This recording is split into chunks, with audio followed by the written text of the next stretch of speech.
Hello friends, ഇന്ന് ഞാൻ നിങ്ങളെ മുമ്പിലേക്ക് വന്നിരിക്കുന്നത് പുതിയൊരു ഗ്ലാസ് പരിചയപ്പെടുത്താൻ വേണ്ടിയിട്ടാണ്. പുതിയൊരു UV ഗ്ലാസ് എന്നാണ് ഇതിൻ്റെ പേര്, UV ഗ്ലാസ്. ഇത് ചില ആളുകൾക്കൊക്കെ മുമ്പേ പരിചയം ഉണ്ടാവും, ഇറങ്ങിയിട്ട് കുറച്ചായി. പക്ഷേ ഒരുപാട് ആളുകൾ ഇപ്പോഴും ചോദിക്കേണ്ടത് എങ്ങനെയാണ് ഒട്ടിക്കുക, ഇതിൻ്റെ എന്താണ്, ഇതിന് നല്ല സേഫ്റ്റി ആണോ, നല്ല ഇതാണ് സംഭവം എന്താണെന്നൊക്കെ ചോദിച്ചിട്ട് ഒരുപാട് ആൾക്കാർ നമ്മളോട് ഇങ്ങനെ ചോദിക്കും. അപ്പോൾ അതൊന്ന് പരിചയപ്പെടുത്താൻ വിചാരിച്ചിട്ടാണ് ഞാനിപ്പോൾ ഈ ഒരു സംഭവം ഗ്ലാസ് ഒട്ടിക്കുന്ന ഒരു വീഡിയോ നിങ്ങളുടെ മുമ്പിലേക്ക് അവതരിപ്പിക്കുന്നത്.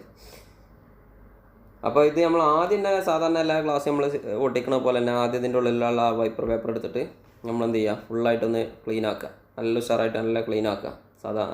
നല്ല വൃത്തിയായിരിക്കണം. ഓക്കെ, ഇത് ഒട്ടിച്ച് കഴിഞ്ഞാൽ എന്താ വെച്ചാൽ ഒരു 5D ഗ്ലാസ് ഒട്ടിക്കണ പോലെയാണ്. നല്ല സൈഡിലേക്ക്, അപ്പോൾ പുതിയ വരുന്ന ഗ്ലാസ്സുകളൊക്കെ സൈഡ് ചെരിഞ്ഞതായതുകൊണ്ട് അവിടെ നമുക്ക് ശരിക്കും ഒട്ടിക്കാൻ പറ്റില്ല, അവിടെ എയർ കയറി നിൽക്കും. അപ്പോൾ ഈ ഒരു ഗ്ലാസ് ഒട്ടിക്കുമ്പോൾ അതിൽ എയറൊന്നും ഉണ്ടാവില്ല. അതാണ് ഇതിൻ്റെ ഒരു മെയിനായിട്ടുള്ള പ്രത്യേകത എന്ന് പറഞ്ഞാൽ. അപ്പോൾ നമ്മൾ പരിപാടി തുടങ്ങുകയാണ്. അപ്പോൾ ഇത് പൊളിച്ചതിന് ശേഷം അതിൻ്റെ ഉള്ളിലൊരു ക്ലീൻ ആക്കിയതിന് ശേഷം ഇതിൻ്റെ ഉള്ളിലൊരു ചെറിയൊരു ഗ്ലൂ ഉണ്ടാവും. ഇത് നമ്മൾ സ്ക്രീനിൻ്റെ സെൻറ്ററിലായിട്ട് ഇതുപോലെ ഒട്ടിക്കുക പറഞ്ഞാൽ ഇതുപോലെ ഉറ്റിച്ച് കൊടുത്താൽ മതി. കണ്ടോ, ഏകദേശം ഒരു പാകത്തിനുള്ള ഒരളവിൽ ഉറ്റിച്ച് കൊടുക്കുക. ഓക്കെ, ഈ ഗ്ലാസ് വാങ്ങുമ്പോൾ ഓരോരുത്തർക്കും സെപ്പറേറ്റ് ആയിട്ട് ഗ്ലൂ അതിൻ്റെ ഉള്ളിൽ തന്നെ കിട്ടും.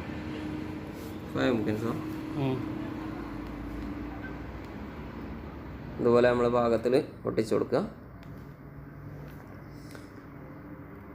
ഒട്ടിച്ചതിന് ശേഷം നമ്മൾ ഈ ഗ്ലാസ് എടുത്തിട്ട് ഇതിന് ഏത് ഭാഗം ഒട്ടിക്കാം, നമുക്ക് 2 ഭാഗം, ഇതിന് പശുള്ള ഭാഗം അങ്ങനെ മറ്റേ ഗ്ലാസ് പോലെ സ്റ്റിക്കറൊന്നുമില്ല. പക്ഷേ ഗ്ലാസ് നല്ല വൃത്തിയായിരിക്കണം കേട്ടോ. നമ്മൾ ഗ്ലാസ് എടുക്കുമ്പോൾ നമ്മൾ നല്ല ശ്രദ്ധിക്കണം ഗ്ലാസ് മേലെ എന്തെങ്കിലും അയക്കുകയുണ്ടോ എന്നുള്ളത്. ഓക്കെ, എന്നിട്ട് ഗ്ലാസ് എന്ത് ചെയ്താൽ മതി, ഇതുപോലെ കറക്റ്റാക്കിയാണ്ട് നമ്മളത് വെച്ച് കൊടുത്താൽ മതി. നമ്മൾ മറ്റുള്ളതിൻ്റെ പോലെ ഇങ്ങനെ വരുതി കുത്തിറക്കൊന്നും വേണ്ട. നമ്മൾ ശരിക്കും ആ ഗ്ലാസ് അവിടെ വെച്ച് കൊടുത്താൽ തന്നെ ഇതിങ്ങനെ അമർന്ന് പോയിക്കോളും, ഒന്നും ചെയ്യേണ്ട ആവശ്യമില്ല. ഓക്കെ, നമ്മൾ കുറച്ച് നേരം ഒന്ന് വെയിറ്റ് ചെയ്യണം ഇതൊന്ന് ശരിക്കൊന്ന് ഫിക്സ് ആകാൻ വേണ്ടിയിട്ട്. ഇത് ഇനി എന്തെങ്കിലും ലെവൽ വ്യത്യാസം ഉണ്ടെന്നുണ്ടെങ്കിൽ നമുക്ക് സ്റ്റാർട്ടിങ്ങിൽ തന്നെ ഒന്ന് വേണമെങ്കിൽ അഡ്ജസ്റ്റ് ചെയ്ത് കൊടുത്താൽ റെഡിയാവും.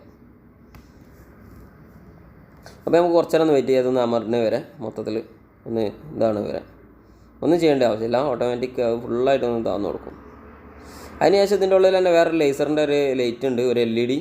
അതിലേക്ക് നമ്മൾ ടൈപ്പ്-സിൻ്റെ വയർ കണക്ട് ചെയ്ത് കൊടുക്കുക. നമ്മൾ ചാർജറിൻ്റെ പുതിയ മോഡൽ വയർ ഉണ്ടല്ലോ സാംസങ്ങിൻ്റെയൊക്കെ ടൈപ്പ്-C, അത് കണക്ട് ചെയ്തിട്ട് ഈ ലൈറ്റ് ഇതിൻ്റെ മേലെ ഇങ്ങനെ കാണിച്ചു കൊടുക്കുക. ഓക്കെ, തട്ടില്ല എന്നുള്ള കോലത്തിൽ അങ്ങനെയും വെച്ച് കൊടുക്കുക. ഇനി ചില ആളുകളൊക്കെ ചില വീഡിയോയിലൊക്കെ തട്ടിച്ചാണ്ടും കാണിക്കുന്നുണ്ട്. അപ്പോൾ നമുക്ക് ഏതാ ഒരു യുക്തിയായിട്ട് തോന്നിയേക്കണേ ചെയ്യാം. നമ്മളൊക്കെ 2 കോലത്തോളം ചെയ്യുന്നുണ്ട് ഇവിടുന്ന്. ഓക്കെ, ഇത് നല്ലോണം ചെയ്ത് കൊടുക്കണം. നമ്മൾ വീഡിയോക്ക് വേണ്ടിയിട്ട്, വീഡിയോ ചുരുക്കാൻ വേണ്ടിയിട്ട് ചെറിയ തോതിലേ ചെയ്ത് കൊടുക്കണുള്ളൂ. അപ്പോൾ ഇനിയിപ്പോൾ നിങ്ങളോട് എന്താ പറയുക വെച്ചാൽ, ഈ ചാനൽ നിങ്ങൾ ആദ്യമായിട്ടാണ് കാണുന്നുണ്ടെങ്കിൽ ഈ ചാനൽ എത്രയും പെട്ടെന്ന് സബ്സ്ക്രൈബ് ചെയ്ത് വെച്ചാൽ ഇതുപോലുള്ള വീഡിയോകളൊക്കെ നിങ്ങൾക്ക് പെട്ടെന്ന് നോട്ടിഫിക്കേഷൻ ലഭിക്കുന്നതായിരിക്കും. അപ്പോൾ സബ്സ്ക്രൈബ് ചെയ്ത് വെക്കണം, നല്ലതാണ്. പിന്നെ ഈ ഗ്ലാസിൻ്റെ പ്രത്യേകത നമ്മളൊന്നും കൂടി വിശദീകരിക്കുകയാണെന്നുണ്ടെങ്കിൽ, ഇത് 5D ഗ്ലാസിൻ്റെ പോലെ മൊബൈലിൻ്റെ ഗ്ലാസിൻ്റെ എൻഡിൽ വരെ ഇത് എത്തിയിരിക്കും. പിന്നെ അതിൻ്റെ പുറമെ ഇത് ഒട്ടിച്ചാൽ 5D ഗ്ലാസിൻ്റെക്കാളും നല്ല വൃത്തിയാണ്. ഇത് നമ്മൾ ഈ വീഡിയോൻ്റെ അവസാനത്തിൽ തന്നെ നമുക്ക് കാണിച്ചു തരാം. ഇപ്പം നിങ്ങൾക്ക് കാണാൻ പറ്റും, നല്ല വൃത്തിയാണ് ഇത് ഒട്ടിച്ച് കഴിഞ്ഞാൽ, നല്ല ഫിനിഷിങ് ഉണ്ടാവും. അതാണ് ഇതിൻ്റെ മെയിൻ പ്രത്യേകത. പിന്നെ 5D ഗ്ലാസിനെ പോലെ സൈഡിലൊരു ബ്ലാക്ക് അങ്ങനെ വേറെ കളറായിട്ടൊന്നും നിൽക്കണില്ല. പിന്നെ സൈഡൊക്കെ വല്ല തൂങ്ങി നിൽക്കാത്തതുകൊണ്ട് ഇത് പൊട്ടൂല പെട്ടെന്ന്. മറ്റുള്ളതിൻ്റെ പോലെ 5Dൻ്റെ ഏറ്റവും വലിയൊരു പോരായ്മ എന്ന് പറഞ്ഞാൽ ഫുള്ള് ഗ്ലാസ് ഉണ്ടെങ്കിലും അത് ഇങ്ങനെ ഇടയ്ക്കിടയ്ക്ക് നമ്മൾ മാറ്റിക്കൊണ്ടിരിക്കണം. അതിൻ്റെ ആവശ്യമൊന്നുമില്ല. അപ്പോൾ വീഡിയോ നമ്മൾ ഏകദേശം തീർന്നിട്ടുണ്ട്. അപ്പോൾ നിങ്ങളെ കൂട്ടുകാരിലേക്ക് വീഡിയോ ഒന്ന് ഷെയർ ചെയ്ത് കൊടുത്താൽ അവർക്കും കൂടി ഈ വീഡിയോ കാണാൻ പറ്റും.